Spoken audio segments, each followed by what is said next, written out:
Meet Aldred D'Souza, Engineering Director at Bedford Reinforced Plastics. D'Souza is the chair of American Composites Manufacturers Association's Fiberglass Grating Manufacturers Council and was instrumental in releasing the industry's first ANSI-approved grating manual. It's safe to say he knows a thing or two about grating. Fiberglass reinforced polymer grating is available in two varieties, molded or pultruded.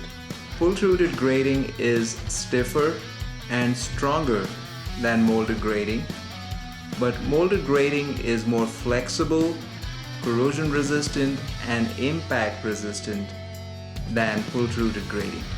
Molded grating is manufactured by interlacing reinforcing glass strands in a liquid resin matrix within a given configuration in a manner very similar to that of reinforcement bars in concrete. Once the resin matrix has cured, the molded grid is removed from the mold.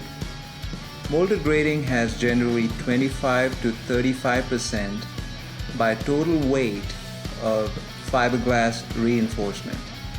Pultruded grating is a fabricated grating constructed by assembling pultruded components into a grid pattern.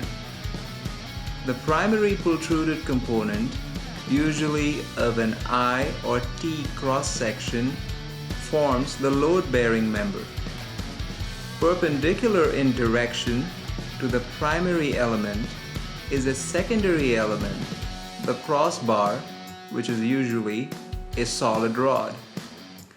The secondary element passes through the primary member and serves to provide lateral stability.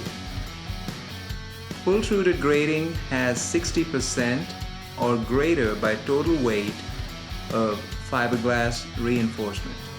Pro Grit is Bedford's molded grating, and Pro Grate is Bedford's pultruded grating. For more information on Bedford's grating, visit bedfordreinforced.com.